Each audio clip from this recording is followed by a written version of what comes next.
আমার বিয়ের আর বাকি। রাত ৩টার দিকে দরজায় আওয়াজ। আমার ভাই গিয়ে দরজা খুলে অবাক। ৪ বাচ্চা নিয়ে শামীম এসেছে।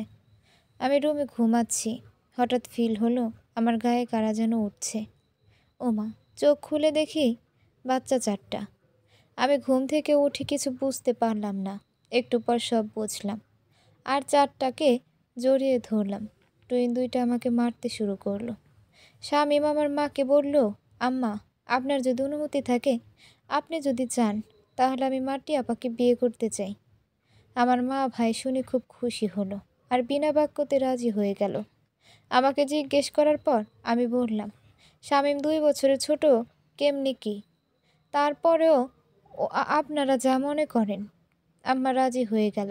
সেই রাতে শামীম সহ সবাই আমাদের বাড়িতে থেকে গেল।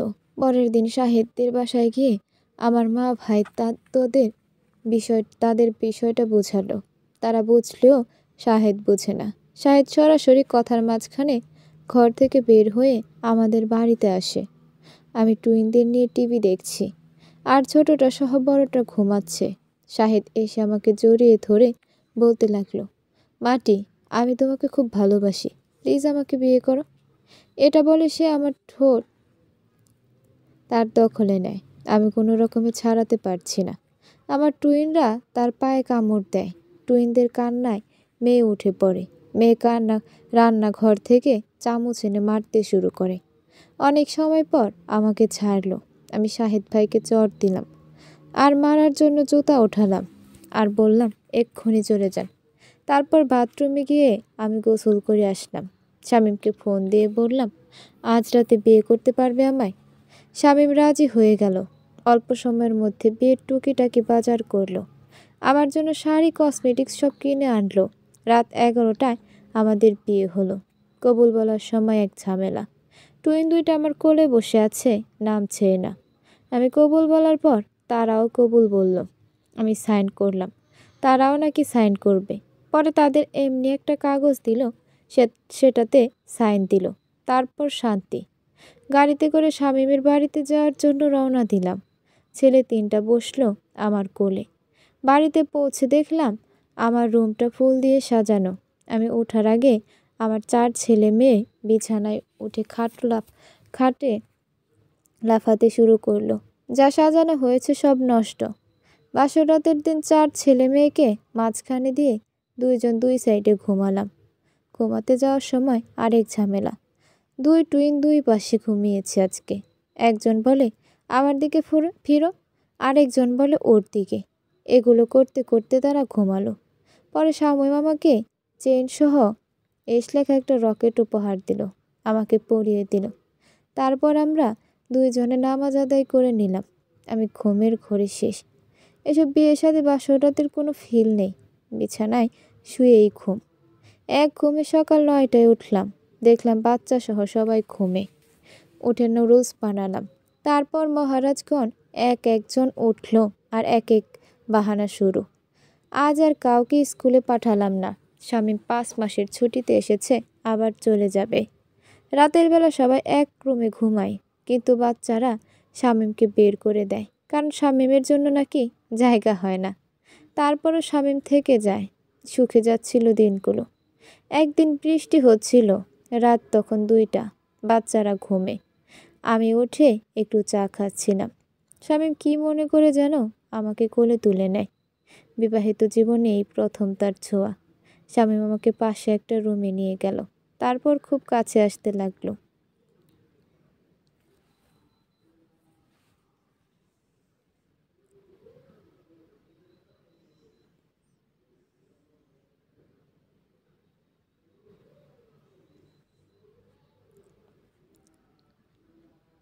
বাচ্চাদের রেডি করাতে আরেক বাদরামি।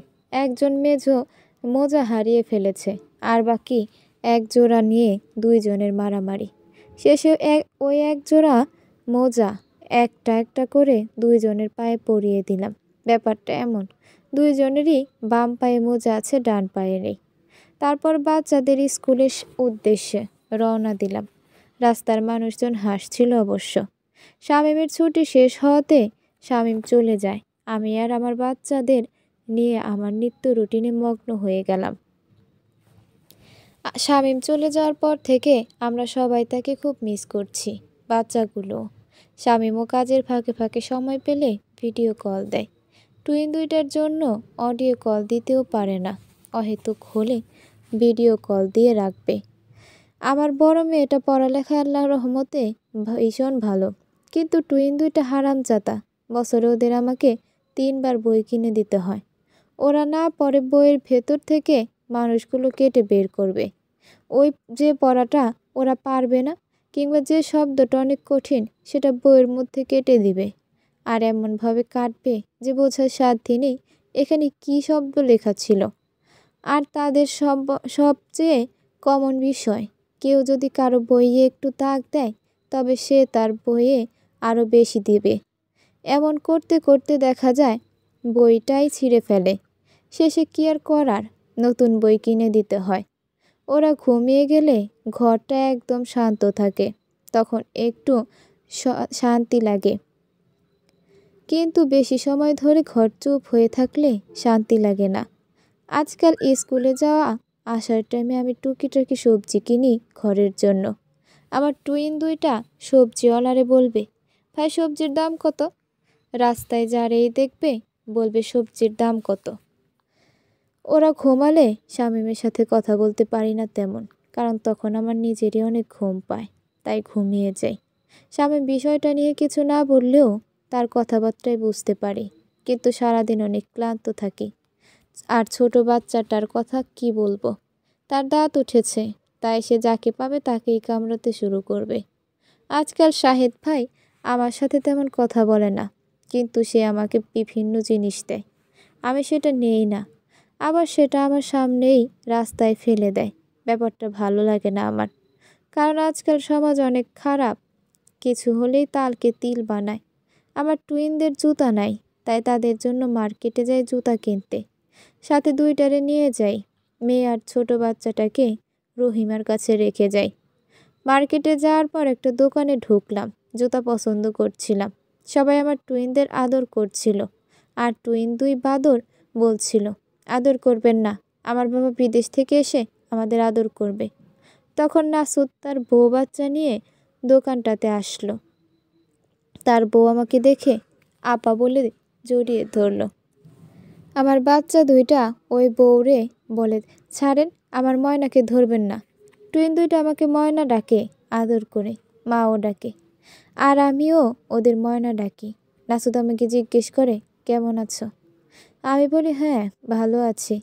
আমার ছেলেরা আমাকে দাঁড়াতেই দিচ্ছে না। আসলে ছেলেরা ও মায়ের মন বোঝে, কারণ আমিও চাচ্ছিলাম না তাদের সাথে কথা বলতে। বাসায় চলে আসলাম, দেখলাম শামীম কল দিয়েছে, মেয়ের সাথে কথা বলছে। আমি শামীমের সাথে তেমন একটা কথা বলি না, খুব দরকার ছাড়া আর সাংসারিক বিষয় ছাড়া। আসলে কথা বলার সময় পায় না। ইদানিং একটা নাম্বার খুব জ্বালাই মুতে, খুব সুন্দর সুন্দর SMS দেয়, বিভিন্ন ছন্দ, কৌতুক, গল্প। আমি পড়তে ভীষণ মজা পাই। অনেক সময় লাভ রিয়াক্টও মারি।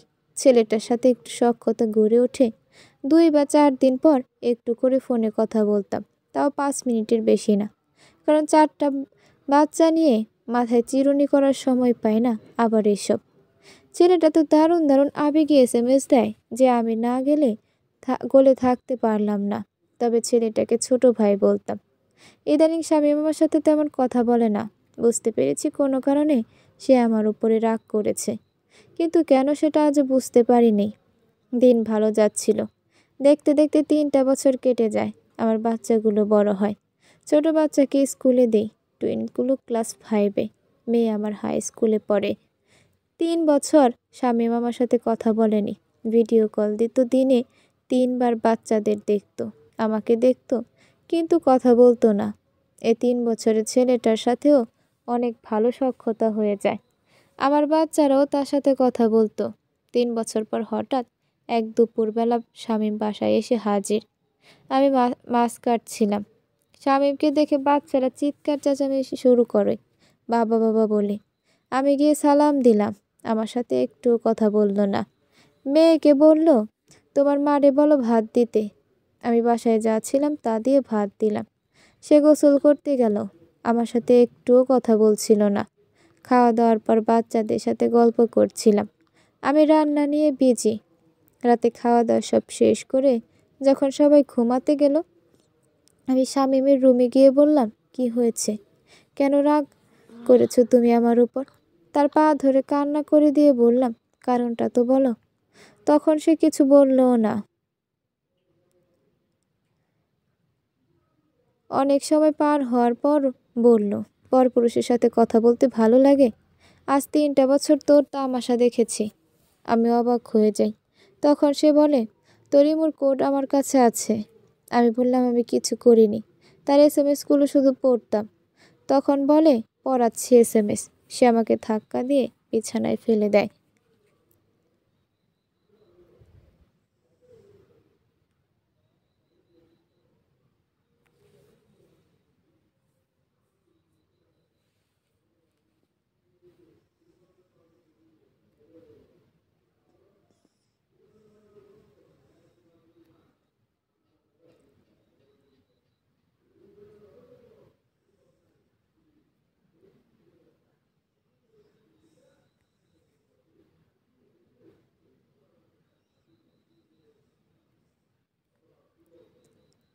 যখন ঘুম ভাঙলো দেখলাম রাত 9টা। আমার খুব জ্বর এসেছে। উঠে গোসল করে নিলাম। খিদে লেগেছে তাই দরজা খুলে দিতে গেলাম। দেখলাম রহিমের 4 বাচ্চা সামলিয়ে যা পেরেছে রান্না করেছে। ছোটরা ভাত খাচ্ছিল আর টুইনগুলো আমার সাথে কথা না বলে আমার পাশে দাঁড়িয়ে আছে। আমি ভাত খেয়ে চলে আসলাম। একটুও কথা বলতে ইচ্ছে হচ্ছিল না। আমি রুমে আসলে টুইনগুলো আসলো। আমি দরজা বন্ধ না করে লাইট অফ করে শুয়ে পড়লাম। আর টুইনগুলো কিছু বলল না, চুপচাপ দাঁড়িয়ে আছে। আমি ঘুমের ঘরে হারিয়ে গেলাম। রাতে যখন ঘুম ভাঙলো তখন নিজেকে কারো বুকে আবিষ্কার করলাম। দেখলাম শামীম আমাকে জড়িয়ে ধরে আছে। মাটি, আমি দুঃখিত তোমার সাথে এমন ব্যবহার করার জন্য। আমি চাই না তুমি অন্য কারোর সাথে কথা বলো। আমি বিদেশ থেকে একেবারে চলে এসেছি। আমার আর যাওয়ার ইচ্ছা, শখ কিংবা প্রয়োজন কোনোটাই নাই। আমি আর রাগ করে থাকতে পারলাম না। আসলে কোনো মেয়ের স্বামী যদি এমন করে বলে, আশা করি সে আর রাগ করে থাকতে পারবে না। আমরা মেয়ে, আমাদের মন সরল। 7 খুন করলেও আমরা মাফ করে দিই। কারণ বাঙালি নারী, আমরা স্বামী ভক্ত। স্বামীর বুকে শুয়ে রইলাম, কিন্তু বেশি সময় ধরে পারলাম না। টুইন একটা এসে আমাদের মাঝখানে শুয়ে পড়ল। আমার জ্বর কমছিল না। বহু বছর পর আমার জ্বর উঠেছে। পুরো শয্যা পড়ে গেলাম। টানা 1টা মাস জ্বরে এত কষ্ট করেছি, বাচ্চাদের দিকেও ফিরে তাকাতে পারলাম না। শামীম আর আমার মা রহিমা বাচ্চাদের সামলিয়েছে। আমার ছোট ভাইয়েরও বিয়ের বয়স হলো। জ্বর থেকে সুস্থ হওয়ার পর তার জন্য মেয়ে দেখা শুরু করলাম। আল্লাহর রহমতে মন মতো একটা মেয়ে পেলাম। বিয়ে নিয়ে আমি আর আমার বাচ্চারা অনেক অনেক খুশি, যা বলার মতো না। গায়ে হলুদের দিন আমরা সবাই মিলে বাচ্চা সহ হলুদ নিয়ে রাতের বেলা মেয়ের বাড়িতে গেলাম। মেয়েদের ছাদে গায়ে হলুদের আয়োজন করা হয়েছে 5 তলার উপর। ছাদটা বিশাল বড়। আমরা সবাই ছবি তোলা আর আনন্দে মগ্ন। আমি ছোটটা আর টুইন একটা আমার সাথে। মেয়েটা তার নতুন মামির পাশে বসে আছে। ছেলের টুইন আরেকটা শামীমের কাছে। হঠাৎ করে শামীম চিৎকার দিল, কারণ আমার টুইন বেবি খেলতে খেলতে ছাদ থেকে পড়ে যায়। ছাদের 3 পাশে রেলিং দেওয়া, এক পাশে এমনি পাশ দেওয়া, কারণ ওই সাইডে ঘর উঠাবে সেজন্য। আর শামীমের একটা কল এসেছিল, তখন সে কথা বলাতে বিজি। শামীম মনে করেছে বাচ্চা আছে তো পাশেই। আমরা সবাই তাড়াতাড়ি নিচে যাই। গিয়ে দেখি আমার বাবুর মগজ সহ বের হয়ে গেছে। হায় আল্লাহ, জায়গায় মারা গেছে আমার বাচ্চা। আল্লাহ আমাকে কেন জীবিত অবস্থায় আমার বাচ্চার লাশ দেখালো? শামীমকে ইচ্ছা মতো মেরেছি। বলেছি, কুত্তার বাচ্চা, তুই বাচ্চা সামলাতে না পারলে নিয়েছিস কেন? শামীম তো বাচ্চা শোকেই হুঁশ হারিয়ে ফেলেছে। তাকে তাড়াতাড়ি করে হাসপাতালে অ্যাডমিট করা হয়। পুলিশ আসে। আমার বাচ্চাটাকে দিই না পুলিশের কাছে, টাকা দিয়ে কোনো রকম ম্যানেজ করি। বিয়েটা আর হলো না। পরের দিন সকালে আমার কলিজাকে দাফন করা হয়। আমি এই শোক নিতে পারি না। সেদিন যে হুঁশ হারিয়েছি, আমার হুঁশ এসেছে 7 দিন পর। আমি আমার বাচ্চাকে মৃত্যুর পর আল্লাহ থেকে খুঁজে নেব। আমি ঘরে ঢুকতে পারতাম না। তার জামা কাপড় সব নিয়ে শুধু কান্না করতাম। আমার বাচ্চা মারা যাওয়ার 7 মাস পর ঘরোয়াভাবে ভাইয়ের বিয়ে হয়। আমি বিয়েতে যাই না। আমি টানা 2টা বছর শামীমকে দোষারোপ করেছি, যদিও শামীমের দোষ নেই, কারণ মৃত্যু এভাবেই ছিল। শামীমের সাথে টানা 2টা বছর বাচ্চাদের আমি কোথাও যেতে দেইনি। আমার 3 বাচ্চাকে আমি চোখের আড়াল হতে দিতাম না। বাথরুমে গেলেও দাঁড়িয়ে থাকতাম। আমি ঘুমাতে পারতাম না, আমি খেতে পারতাম না। একদম শুকিয়ে গেছি। এক ধরনের মানসিক রোগী হয়ে গিয়েছিলাম। আমার বাচ্চাদের কারো সাথে মিশতে দিতাম না, এমনকি তাদের ধরতেও দিতাম না। 2টা বছর আমি নিজে কিসের মধ্যে ছিলাম আল্লাহ জানে। আমার ছেলে মারা যাওয়ার 2 বছর পর আমি কনসিভ করি। আল্লাহর কি হুকুম! কনসিভ করার পরেও আনন্দ নেই। আমি শুধু আমার সেই সন্তানকেই চাইতাম। আল্লাহকে বলতাম, আল্লাহ, আমার ওই বাচ্চাটাকেই তুমি আমার গর্ভে দাও। আমি এই গর্ভকালীন সময়েও আমার বাচ্চাদের একটু অযত্ন হতে দিই নাই। আল্লাহর রহমতে আমার ছেলে হয়। আমি হাসপাতালে যাওয়ার আগেও আমি আমার মাকে ওয়াদা করাই গিয়েছিলাম, যতদিন না আমি সুস্থ হয়ে বাড়িতে না আসবো ততদিন পর্যন্ত যেন আমার বাচ্চাদের একা বাথরুমে গেলে বাহিরে হলেও যেন দাঁড়িয়ে থাকে। আমি 7 দিন পর বাসায় আসি। আমার বাচ্চা হয়েছে। আমি নিজের বাচ্চা থেকে ওদের যত্ন করতাম।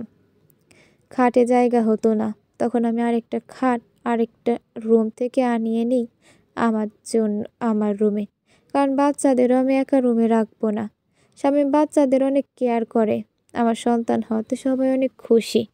এরপর আমি আর বাচ্চা নেইনি। আমার 4 সন্তান নিয়ে সুখে জীবন কাটাতে লাগলাম। স্বামী আর বিদেশ যায়নি। দোয়া করবেন আমার সন্তানের জন্য।